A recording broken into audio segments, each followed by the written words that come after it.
umuntu bita Bamenya mwahuye gute byagenze gute bwa mbere muhura? Bamenya twahuye yari inshuti ya bofre wanjye, yari inshuti banakorana, aho bakoraga umva tumenyana gutyo. Mabajamo twabajamo. utangiye gukina Haciyeho igihe, haciyeho nk'umwaka bo bataratangira gukina? Oya, umwaka se ni nk'umwaka n'igice. Bamenya itaraba we yarakinaga. Amafoto yigeze kuzenguruka kuri social media we na Soleil mwakoze ubukwe bro. Soleil umuheruka ryari? Nk'ibyumweru bibiri. Ese Soleil muri kumwe babimeze gute bro? Munyenga. Bibaye ngombwa ko uhitamo umugore muzabana kandi ukamuhitamo muri cinema, wahitamo nde?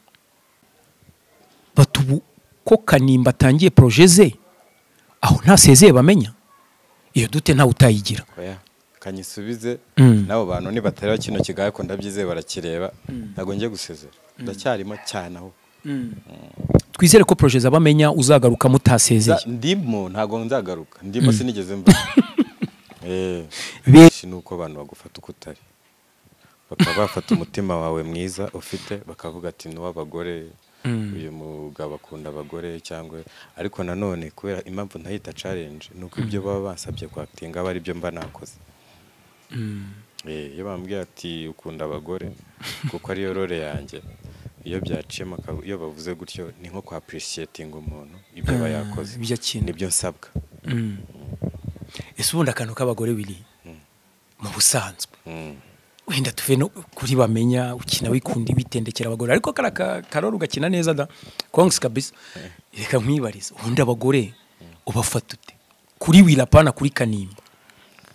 Nabubaha n'abantu nubaha, sometimes nka nabatinya kuko akenshi abantu umuntu nta muntu ubaha ataranyuze ku mugore cyangwa ataranyuze mu mugore. Cyo ni cyubahiro, niho niryo shingiro ry'umuntu. Okay, reka ngwe batatu hitemo. Hari Ketchup, Keza bwa Lilinda nyine, Soleil. Bose nabahisemo n'ubundi ntago na. Ariko biriya ni bya film. Noneho mu buzima busanzwe. Mu buzima busanzwe nabahitamo. Wabahitamo? Kandi byakwitwa gutendeka se? Oya, byakwitwa ni polygamy. Kugira abagore benshi nta kibazo. Biremewe? Rwose ndabubahaye ndiwe. Umushurashuzi cyane. N'abagabo muri ndaya? Sindabimenya icyo Kinyarwanda, sindakimenya neza. Umuntu akwisa indaya ariko nta kibazo. Ntacyo bitwaye nka Kanimba. Shauri indaya kabisa. Cyo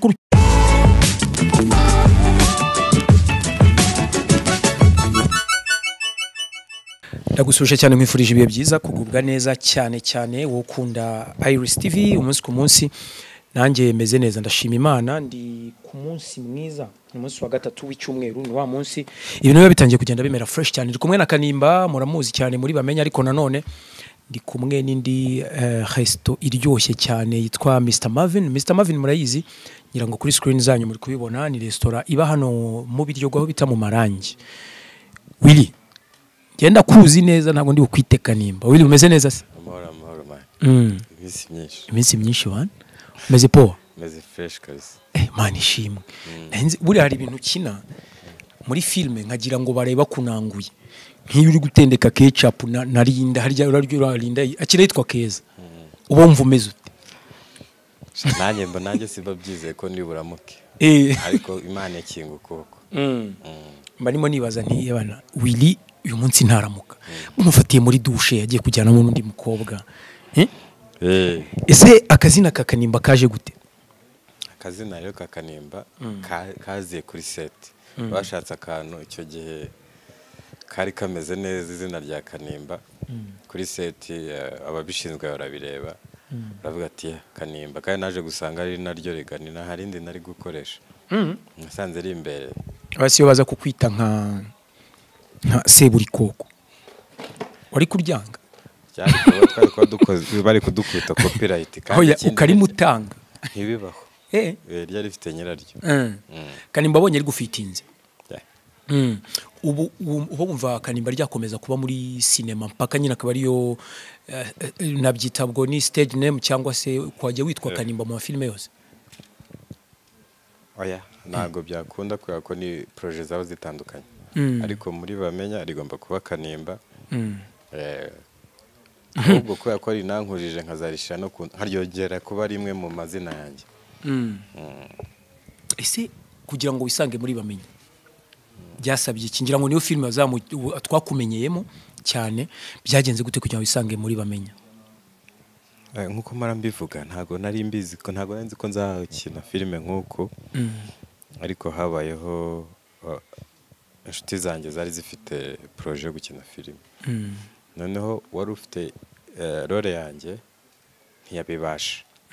Atabibashije rero urumva inshuti ya mbere uhamagara ni kuri hafi, barampamagara ko nari ndi hafi, ndaza ndakina, babona mfitinzemo. Uramacinga? Ndamacinga.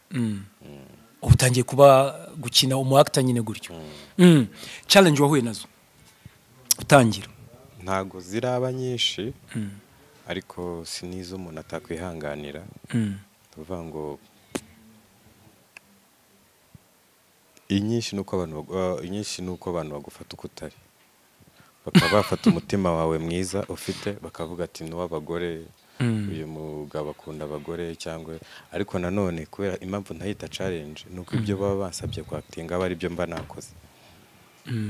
Iyo bambwiye ati ukunda abagore kuko ariyo role yanjye, iyo byaciyemo iyo bavuze gutyo ni nko kwa appreciating umuntu ibyo aba yakoze, nibyo nsabwa. Ese ubundi akantu k'abagore biri mu busanzwe, wenda tuve no kuri Bamenya ukina wikundi witendekera abagore, ariko karoro ugakina neza da kongs kabisa. Reka nkwibarize, ubundi abagore ubafata ute? Kuri Wirapana kuri Kanimba? Nabubaha, n'abantu nubaha, sometimes nkanabatinya, kuko akenshi umuntu nta muntu ubaha ataranyuze ku mugore cyangwa ataranyuze mu mugore. Icyo ni icyubahiro, niryo shingiro ry'umuntu. N'abantu bo kubahwa, badakwiye gutotezwa cyangwa bagahabwa urubuga rwabo cyangwa n'uburenganzira bwabo. Umugore ndamwubaha uko yaba ameze kose. Umugore uramwubaha. Ikijyanye no kubakunda rero mu buryo bw'abasheri, kuko ndabizi ugomba gukunda umubyeyi cyangwa se umumama wari we wese. Kose ngomba kubakunda kuko nanjye ndashaka kuzagira umuntu uzava mu mugore. Yego. Ubwo rero ndabakunda mu gihe ntarabona uwanyawe nanyizamo uwo muntu. Ubwo ndabakunda bose mu gihe ntarabona uwo nkunda ngo mwite umugore wanjye. Namwita fiancé, namwita chérie, copine, byose ibyo ngibyo. Kanimba k'abastari ko bivugwa ko mutajya mwiburira, ubu bayeho uri single? Ntabwo ndi single, and full stop. Next. Ku mugani wa Semuhungu niwe ubaza ikibazo yakumva kimukubisa ati next. Urakoze. Reka tukareka ko nakawe n'ubundi n'ubuzima bwawe buri intano butagomba no kuba exposed cyane, ariko mpita nibaza, hari amafoto yigeze kuzenguruka kuri social media we na Sore mwakoze ubukwe bro, mpita mvuga ni karabaye wirabukoza atantumiye. Oya bwarakaze, byari filime. Ibaho se? Ibaho cyane irahari. Harandi mukinana na Soleye atari muri Bamenya? Mwakinanye. Ako Willy mu gihuma harya buno numaze nk'imyaka nk'itandatu cyangwa 7 ukina filime ni 5. Nese imyaka 5 abantu bashobora kukwafodinga mu Rwanda? Kunyafodinga gute? Kukwishyura kujya uze gukina mu yindi uvuye muri Bamenya. Reka Bamenya mugezweho. Baranyafodinga. Rega arabagwiza tunga. Buriya filime kugira ngo wiringa ukinishe muri filime yanjye isohoke binsaba amafaranga ngahe? Amafaranga twe dutanga n'amaraso upfa kubambwiye uko ndi buyatange. Harya dukora n'ubuntu ntacyo. Ari n'icyo ukorera ubuntu. Kandi umvugiye kuzigira ka Yesu. Niko bimeze, ngendera mu kirenge nk'iki. Harya irindi zina ryawe ritari Willy niriye? nitwa Mazimaka Wilson. Mazimaka Wilson. Nangize ngo wenda karimo ya mazina yo muri Bibiliya none. Ubu wakorera ubuntu. Twabukorera. Muri mu bwinshi. Ubuntu. Soleil umuheruka ryari? Nk'ibyumweru bibiri. Ese Soleil yo muri kumwe baba bimeze gute bro? Munyenga. Bibaye ngombwa ko uhitamo umugore muzabana kandi ukamuhitamo muri sinema, wahitamo nde? Muri sinema nahitamo bose atagira ugira ishyari. Oya, cyo gihe wabaye ujye umenya ko no muri sinema harimo n'abapfakazi, urumva wabukomeje cyakire barimo ndabazi. Wenda si iwanya ariko barimo. Ntabwo ndahura nabo. Barimo rwose. Kandi for sure ntabwo ndahura nabo. Siko nta muntu urabura umugabo muri sinema kandi uzi. Kugira ngo umundangere yose njye kumube. Oya nyine. Uravuze ngo bose kandi abo bose nabo bakeneye abashiri. Okay, reka ngwe batatu hitemo. Hari Ketchup. Keza bwa Lilinda nyine. Soleil. Bose nabahisemo n'ubundi ntago na. Ariko biriya ni bya film. Noneho mu buzima busanzwe. Mu buzima busanzwe nabahitamo. Wabahitamo. Kandi byakwitwa gutendeka se? Oya, byakwitwa ni polygamy. Kugira abagore benshi nta kibazo. Biremewe. Aze wiri bundi. Natwe ni dini. Uwa Muislamu wakwitwa iriye zina? N'ubundi ndarifite. Irihe se? Hari igihe bajya batwitabaza. Nkuko natwe tujya tubitabaza. Hari igihe bajya batwitabaza. Ubundi nitwa Hasani. Ugiye kumera nka Bamenya wigeze kwita Yusufu ngo yagiye kuvumba umuceri. None nawe uti Hasani. Oya, ntago ari ukuvumba, iryo jambo ryaraciwe. Byagiye muri ntibavuga. Bavuga gute? Kwitabira ubutumire n'ubwo utatumiwe. Mumbabarire. Aho ho nari nkishe. Iriya foto yawe na Soleil isohoka, hari ukuntu umuntu aba afite girlfriend. Nta kintu yigeze ko affectingaho hanze, ndavuga ubwo muri societe, wenda nk'umukopine we mwashwana cyangwa tutagendeye kuba umuntu afite girlfriend. Afite n'umuntu wundi wabigira ikibazo abanza akamumenyesha. Yego si ukubibwira abantu bose kuko baba babitegereje, ariko umuntu wagera ikibazo wese uramumenyesha. Despite yuko atari girlfriend. Ushaka no kwibwira umuryango bizagenda bitya kubera ko batazagira ubabaza. Sambona ndi kumwe na madamu. Uko bimeze. Ese ujye utekereza ku kintu cy'ubukwe? Kanimba ukibona washatse. Nyabitekereza. Nko mu myaka ingahe? Imyaka se. Kanige warangije kaminuza ndakibuka ni kera. Imyaka hashize imyaka myinshi. Myinshi ni hagati ni 7 cyangwa oya kandi umaze imyaka 5 uri umusitari. Niwe musitari utaraciye muri filime ziciriritse.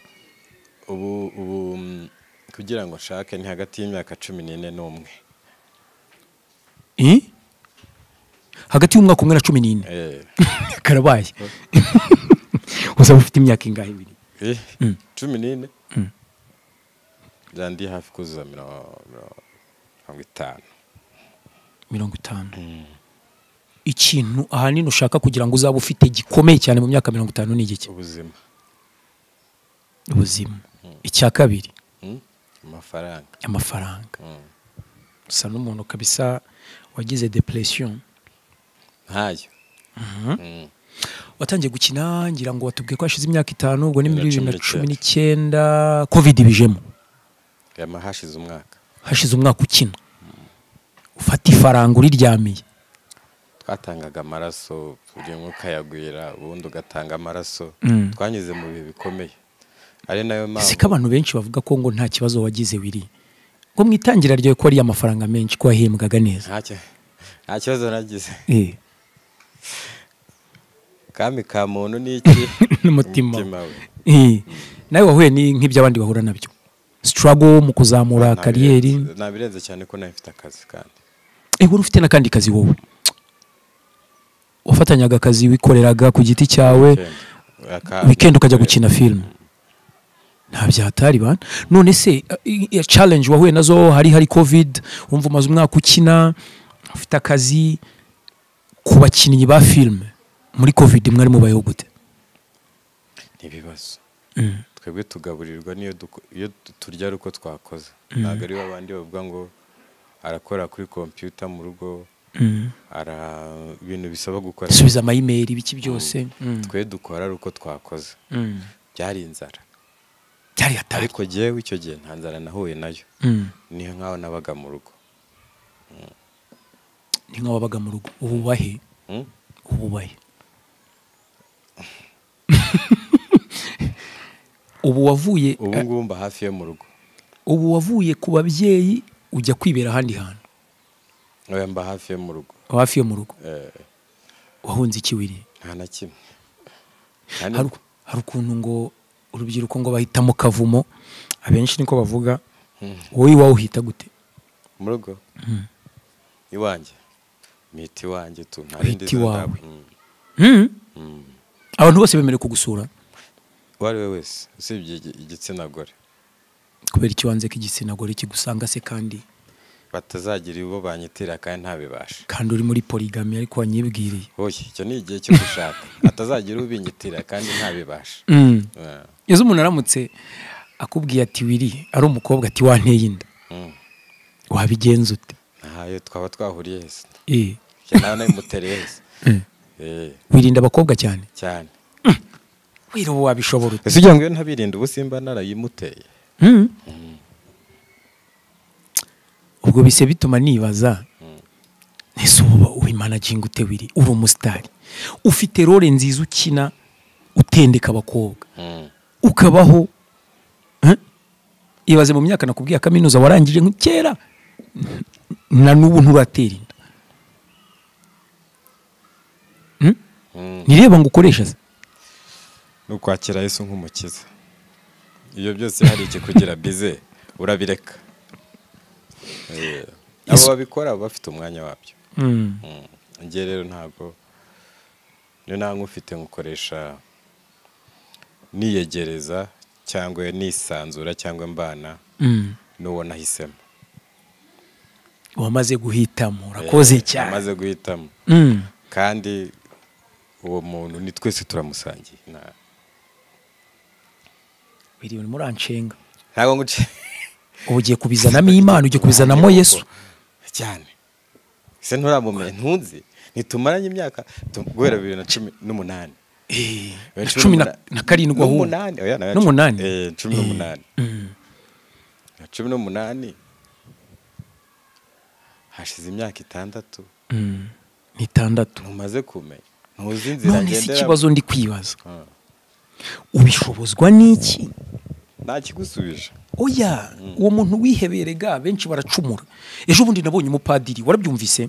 Umupadiri mu burasirazuba ngo yarongoye akana k'imyaka 15 agafata ku ngufu. Yarakaviyoye.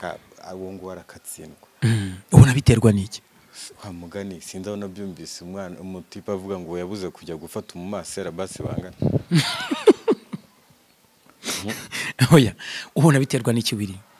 Akabigaseka nk'akeza. Niroho mbiba yaritse mu bantu isigiye kurangira, icyo cyo kimenye ni cyambere. Turi guhura n'ibintu bitigeze baho mu buzima. Aho padiri yabaga yararahiriye kuba atakora ibyo bintu byose. Nubwo numvise ngo padiri ngo arabyemerewe ahubwo ni inshingano zindi aba yariyemeje. Yego. So icyo cya kabiri nuko padiri imbere ntago ibyo byabaga ariko bisigaye biba. Isigiye igeze ku maherezo. Ikindi ni karande z'abantu. Ikindi ni ukutihangana kw'abantu. Ni ingero nyinshi zaturuka ibyo bintu. Kandi bo gatsindwa bo gapfa. Wamuha umupadiri nkamukatira. Ukaba ari umucira urubanza. Narenzaho 25 narenzaho igice. Ubwo se barani 20 nta birwara mwanduje se ntago nakurikiye neza ko narabyumvise. Ariko ntago ari 25 gusa. Kirango hajyamo n'ibindi bihano. Ni hazabu kuvuza umwana. Ibyo byose ntago ari ibimukwiriye, icyo si igihano. Biri burya. Siko ntarinzi kugira umutima umeze utyo. Nk'ubu muciriye manze ejo bikamba. Aro umuntu ejo bundi bavuze ngo sinajya kwitaba. None yagezeyo kare.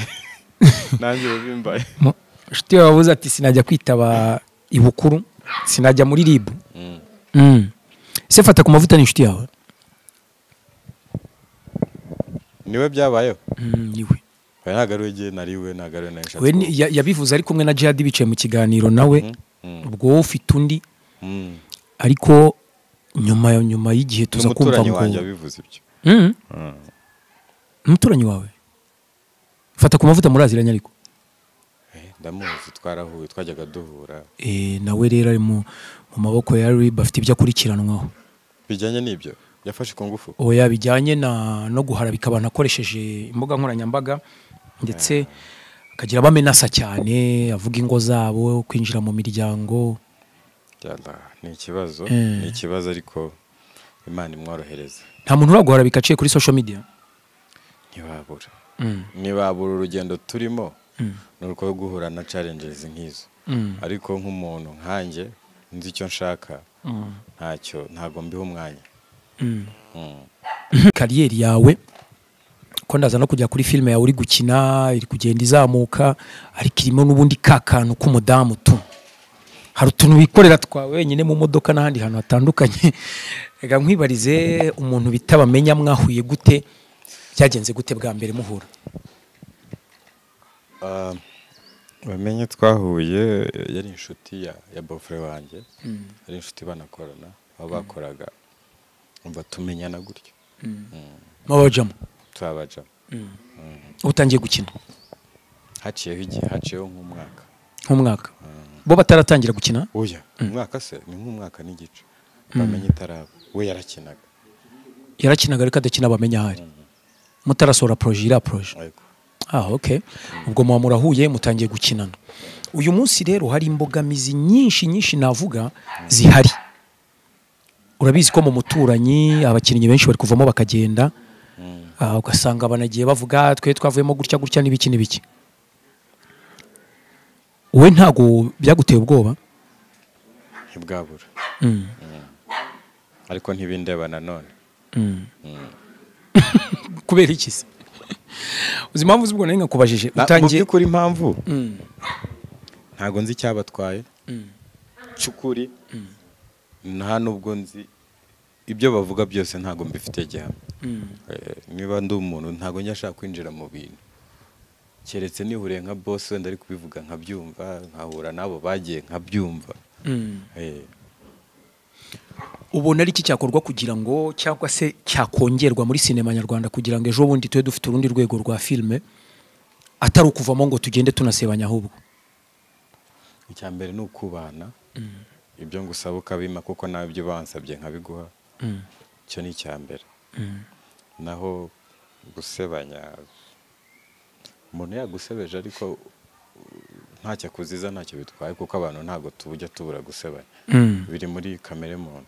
yego aho ni sawa. tukibona projet yawe ya mbere filime yitwa Yaringe ngira ngo yarige filime mbonye episode nayibonye ngira ngo ni kuri TikTok umukobwa dukorana arayinyoherereza akiyohereza ndavuga yamayingo sikanimbara mbonye muri projet nshya. niba mu yindi uhindura izina nimba yo tujye kuvuga turaza nibyo yego ngo bavuga Bamenya n'indi uhindura. yego uraza no kutubwiraho cyane. reka duse nk'abasoza kuri izi zindi twinjire no kuri projet nyirizina uratubwira nuko byatangiye kugira ngo itangire. ubwo akitwohereza karaka video abantu bose urumva twayirebye turi benshi muri groupe twari bane ngira ngo kandi nabo bari muri media batise batubu ko Kanimba atangiye projet ze aho ntasezeye Bamenya iyo dute nta utayigira. kanyisubize nabo bantu ni batari kino kigaye ko ndabyizeye barakireba ntago ngiye gusezera ndacyarimo cyane aho. twizere ko projet za Bamenya uzagaruka mutasezeye. ndimo ntago nzagaruka ndimo sinigeze mba bemeze uracyarimo. ndimo kandi sinaganya kuvamo. projet uyirimo ubwo arya mwa prodinga kangahe mu cyumweru? yabamenya ni kabiri mu cyumweru. ese buriya bibaye ngombwa ko harya ubu filime ngira ngo ni mwebwe ni Kiramani Clapton harya buriya si bimeze abenshi bavuye mu numvise ngo bagiye gukinira Dubai kwa Clapton wenda we byo ngibyo ntabwo ubiziho ariko bibaye ngombwa ko ziriya filime bakwa approaching ngo ukinemo yaba Killaman yaba Clapton Kibonge wabigenza ute? Nkumbwira ukuntu umutima ngutanga n'amaraso ubundi nkaza tugakora da ahari byari ifaranga ndakora. Aya mafaranga ubanze yakunda cyane eba cyane ko ntawe yanga. Ako kantu k'amafaranga ko iyo ukavuzeho numva ngize agahinda narayabuze. Warayabuze nyine niyo mpamvu uyashaka. Niyo mpamvu nyiruka inyuma. Aha Kanimba rero dusa n'abasoza projet yawe yabamenya kugira twinjire mu yawe. Abagufata nk'umushurashuzi abagufata nyine nk'uko biruka mu bagore bampera ubutumwa. Nka Kanimba? Yego nka Kanimba. Rwose ndabubahaye ndiwe. Uri umushurashuzi? Cyane. Harya buriya umugabo w'indaya bamwe nako mu mushurashuzi bamwita igitsina gore ni indaya n'abagabo muri indaya? Sindabimenya icyo Kinyarwanda sindakimenya neza. Umuntu akwisa indaya ariko nta kibazo. Ntacyo bitwaye nka Kanimba. Shauri indaya kabisa. Cyo kurukina neza. Akoze cyane. Ukina neza buriya iriya role bayivanye. None wigira serie. Ukagira ni ufite ukuri. Ndagushimiye bre. Urakoze cyane. Willy urakoze nawe. Reka twinjire rero kuri projet yawe yari jewe. Yari je. Projet yaje gute gutangira kwikorera noneho kuko nabonye ari Kanimba TV byagenze gute? Projet nayo nyemaranye igihe. Nta muntu utakwishimira kwikorera ari uburyo. N'abantu bakubwira ati se ko ufite ubushobozi bwo kwactinga nta bundi bushobozi ufite. Kabaza se nk'ubuhe? Ati kwandika izawe gukora ibintu byawe. Kabwa atoke mbere y'utarabwishakamo ngo ubumenye urabigerageza. Kababwira cyangwa ati ntabwo mfite ariko nyuma ukavuga se iki kintu nagishobora ukagerageza ukabona birakunze. Songeye nubahira ikintu cya mbere namaze igihe mbishaka nubaha ibitekerezo by'abafana by'abankunda nubaha n'amarangamutima yanjye mbikoze mbona birakunze. Ikindi bigasaba n'amafaranga yo kubishira mu bikorwa. Byatangiye ryari kugira ngo projet ushyire mu bikorwa mutangiye gushutinga bwa mbere? Hashize nk'amezi 2 nyanditse ariko hashize nk'ukwezi ya mbere isohotse. Episode ya mbere hanze. Abantu babyakiriye gute se? Kuri wamaze kwira bifata neza. Baranshimira. Baragushimira ko nawe watangiye ibintu byawe. Harya ukina witwa Bishop Edward. Bishop. Ubu waramaze abantu. Abagore babandi. Isi bro zira story. Zira story uzikinute. Nyanamene uzitegura ute? Iriya niwe wayandikiye noneho. Hari ahantu nge narayirebye ngira ngo nageje kuri 6 mu minsi ishize icyumweru gishize uburongora umugore wa mugenzi wawe. Ndakubeshyeye? Oya uzindi ndazandika ariko iyo zigeze kubindeba ntago ndamenya amarangamutima yanjye neza iyo ndi kwactinga. Nza yanjye ari mu imbere ariko asohoka sinyazi. Hari umuntu nyandikira. N'umukobwa? Ni groupe nini irimo ibitsina byombi. Kuki wahisemo gukina nka Bishop Edward? Ukina uryamana n'umugore wa mugenzi wawe umutera inda uripobera urituriza. Impamvu sinzi impamvu bahisemo ngo mbikine. Ariko babonye ari byo binkwiriye. Edward. Ntago nongera ibintu byara. Oya have ntunabivuga. Irira zina rindi. Edward sasa Bishop. Abantu bari kureba ila filme nabonye ari kuri Kanimba TV. Wabonye mu kwezi gushize ngira ngo mukora ese umubare uri kwiyongera ute abantu bari kuyakira gute? Uri kwiyongera ku kigero kiri hejuru.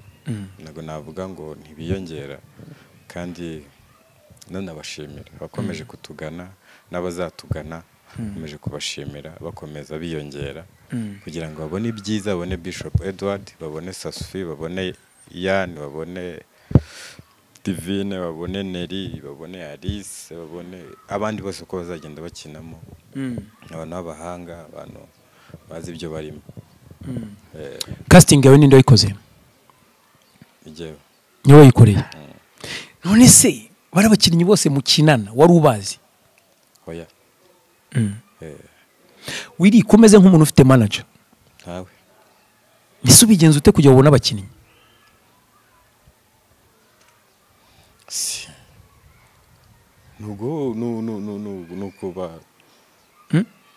nukuba kontakta tu kabaza ko bishoboka.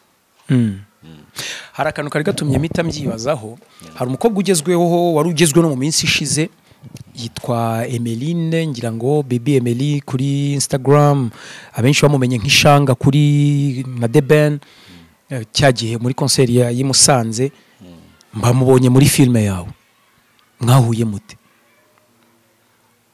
Ibintu byose uvuze ndumva ntabizi, wambwira umwe muri abakobwa wariwe niba warayibonye. Akina bishoka kari we Divine, ishanga nyine. Uwitwa ari Divine, ukina ari ishanga, ishanga ni biki? Umukobwa yitwa Emeline se uramuzi we? Hari uwitwa Emeline dukinana. Emeline mukinana. Ni nawe ukina yitwa Divine. Ubu turi kuvuga kuri yarige. Yarige nyine. Niwe ukina yitwa Divine. Niwe ukina yitwa Divine. Ukoresha Divine rero. Ubu ndakoresha Divine. Divine rero yaje muri filme bigenze gutuma contacts gusa. Naramubajije ko twakorana aremera. Amushuti wanjye namusabye. Namubwiye ashakira umukinnyi wakina gutya na gutya. Arambwira atoke hari uwo nzi reka muguhe. Mu by'ukuri ntakubeshye. Twavuganye n'ibyo bintu byose uvuze gutya, ibyo byose uvuze bitaranaba kuko na n'ubu simbizi. Atari icyo ngendeyeho ngo nuko nari nsanzwe muzi. Ubwo muvuga ubwo muziranye igihe kinini? Nagari kinini. Byagana byo nkubwira ntuzanye nago nta muntu tuziranyemo usibye umuntu umwe gusa. Muri film. None se mukina na gute mutaziranye? Kandi mukabasha kugera kuri action. Iyo ikintu kikuri muragikora tu. Ese ugushatse kwirengagiza ko uri umukobwa yahuye na The Ben bahurira he? I Musanze. Mu gitaramo. Igitaramo. Mumaze igihe kingana gute muziranye? Mu kwezi n'igice. Kwezi. Muvuganye. Okay. Birashoboka ibyo byaba bimaze nka 3 niba tarabiri. Ibyo byabaye mu kwa karindwi kurangira yego. Okay. Cyo ndicyo no ibyo byabaye nta kintu bamuzi. Twatangiye kuvugana nta kintu bamuzi. Mwatangiye kuvugana cyangwa byarabaye byaribagiranye? Byari bitaraba. Yatarahura na Ben. Nde? Yaramuvugwaho byose nibyo mvuga. Ariko no muntu kumurengera cyane. Uwese? Uyu mukinnyi. Hoya ntago murengera. Iyo biba byarabaye bambizi nako mba nabikubwira. Ntacyo bintu niba ari byiza byagenze bite? Yahuye na The Ben. Ngo ni best friend. Ngo ni best friend wa The Ben. Wama amahirwe nanjye. Ngo bajyanye i Burundi, bajyana Uganda. Ayo mahirwe wayampa. Nawe ukajyana na Ben. Shama niba mukinana muzanajyana. Nzabimubaza numve. Uzakamubazeho wumve. Hari action rero umukina wowe nawe muryamanye. Muri gukora sex cyangwa se muri gukora urukundo. Bira bintu mu bikina muti ubigenza uti genda gira ngo unyibwirire. Wenda ntano cyane kuko nago twigisha ubusambanyi, ariko se karakano ko kuryamana bigenda bite? Nk'umuntu uzayireba. Sibyo? Bararike. Nk'umuntu uzayireba cyangwa umuntu wayirebye. Ntakubeshye kuko tutigisha ubusambanyi cyangwa iki. Kuriya wayibonye niko twayikina. Kora nabonye ko nabonye ari indi kapo hahandi wateye inda naho bakurangarira. Nabo bafite uko babibonye. Nawe kuri abibonye niko twabikina. Ese abenshi ko baba bibaza ngo muri filme ngo urumva ngo bafoto abantu baryamye ngo umwe ari hejuru y'undi ngo biyoroshe bambaye busa ubundi biraba. Why not kukibitaba se bitwaye iki se? Ese mwese ni muri bakuru? Ni muri bakuru se. Kibi nabazayireba wenda baba batari bakuru. Ariko baba babonye iby'abantu bato ibyabo bibareba babibonye. Urebye se Willy ni kuva wakina iyi filme nshyashya yarige ni ibiki bimaze nta action nimwe yari yakugora nta numwe ari mwagera bakubwire ngo kina akakantu kagucange cyangwa ugasubire mu mwanya munini byabura cyane ko ibyo tuba dukina ari ibintu tugomba kwitondera iyo ugize akantu ubukamo gatoya biba bipfuye n'ababibona kandi sinjije barabibona twe turitwarareka rero ubwo rero kugira imwikosa ni ibintu byoroshye aho ni sawa cyane ubwo bajye kuri Kanimba TV bashake filme yawe bayirebe banaguye comments bakubwira ngo bimeze gute feedback igaragare bya ukomeza ubaho ibyishimo eba kabisa ejo bundi dusange byamaze kuba nk'ibihumbi 100 cyane none tukora ubukwe ariko bibaye muri ifaranganya nabibonye numara kuri kirigita neza bibaye hagati muri iyo myaka 14 navuze abantu guhita mbukora 14 ni myinshi bro we niho nazaba nkigira niho nazaba nkiyo byishurashura oye kaya ubonye ibintu nakoze nayongera gakore agavengo nibwo azaba ataki turi kumwe na Kanimba yatuzaniye filme ye bwite noneho ndetse ibibazo yabasubije byinshi ariko icyo nashakaga kwibaza kindi ni nkaho turi kugana ku musozo umaze gukina muri filme zingahe Willy 3 ni yawe irimo yego ni yawe irimo ntago ari nyinshi ninde muntu waguha amafaranga menshi ngo ukine muri filme ye kuva watangira mu myaka 6 maze menshi nibura ukavuga uti mbonye ni 3 se ariko hari naho nigeze kujya gutera ikiraka cy'umunsi umwe cy'amaraso cyangwa cy'amafaranga n'udufaranga ariko kuko mbaje menshi n'udufaranga tujya kuba n'udufaranga twinshi muri yo nafashe ariko kuko ku munsi ntago umunsi wari wuzuye ariko umujama witwa Kanyamukwe ngo w'umunyamurenge ni wampa amafaranga menshi uyu munsi hari abakinnyi bamwe bakuru harimo ba Gahongayire bakinnye kera harimo ba Nyagahene ni benshi kabenshi bavuga ko ngo abakinnyi mugezweho ubu mutajya mubikoza cyane cyane Papa Sava byavuzwe ko ngo adashaka gufasha usagezwe Papa Sava yahozeho ariko nyine ngo ntagafasha ngo bagenzi be ngo bamubanjirije simbizi sindanabyumva jewe ariko niba atanabafasha bakwiye gufashwa ni ikibazo cyane uburenganzira bwe uburenganzira bwe ariko haba harimo ikibazo ugomba kuzamura mugenzi wawe ubu ngubu uramutse ukiniye ukajya ku rwego rwiza byari byo byose umaze kwidokimenta mu myaka 6 maze ujya ureba ukavuga uti hari abakinnyi ba kera nabonye bakinaga nka bangenzi sinzi niba gikina ukavuga uti aba bantu kabisa nabagarura muri game ni nka bande batatu kabisa uvuga uti aba bantu uko byagenda kose mbonye ubushobozi nabakinisha bose nabazana ariko hari uwimena nkunda Nzovu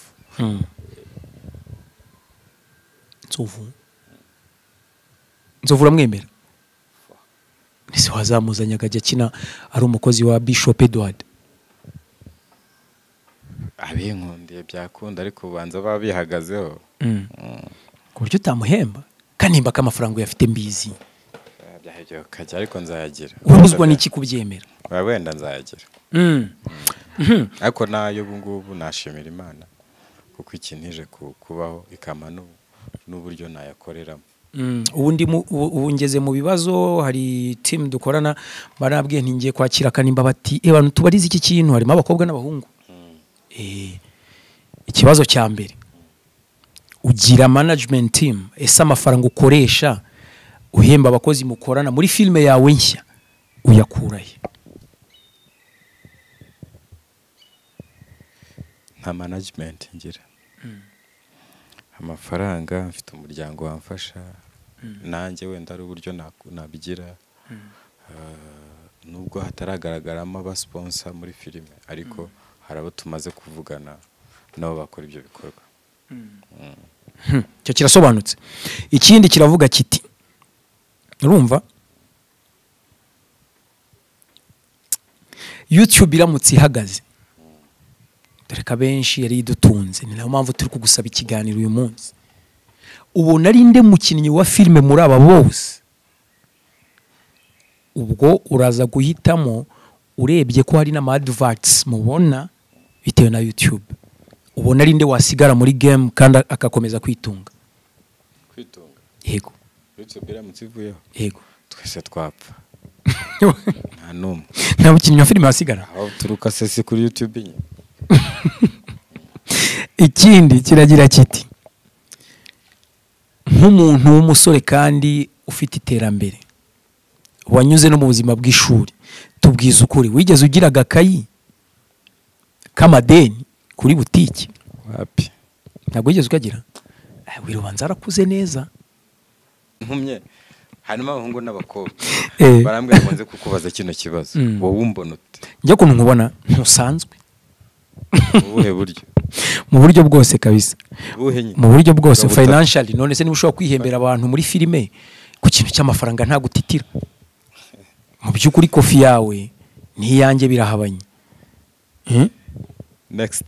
next urakoze hari undi uvuze ati akuyiwe none yanze no gushyira izina nanjye no guhita muvuga ngo bivugwa ko Soleil yigeze kumara igihe kinini atari muri filime byatewe nuko bamenya amufuhiraga cyane kubera uburyo mwari mubanye hoya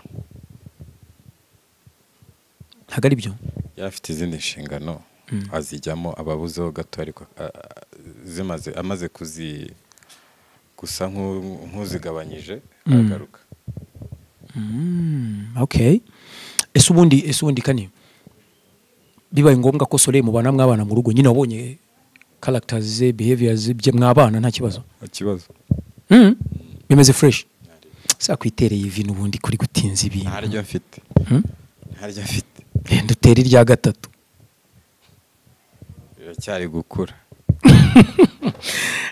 dusoza ni iki kintu cyonyine cyaba kugira ngo utandukane n'abamenya cyangwa uve muri bamenya series yanyirukanye keka kwirukanye atakwirukanye wapi yambona tanyirukanye yambona wakomeza ugakina bireka ngushimire bana urakoze cyane iminsi myinshi ariko hagati iminsi myinshi kabisa amakuru y'iminsi suhuze nde suza abakobwa mukorana bonyine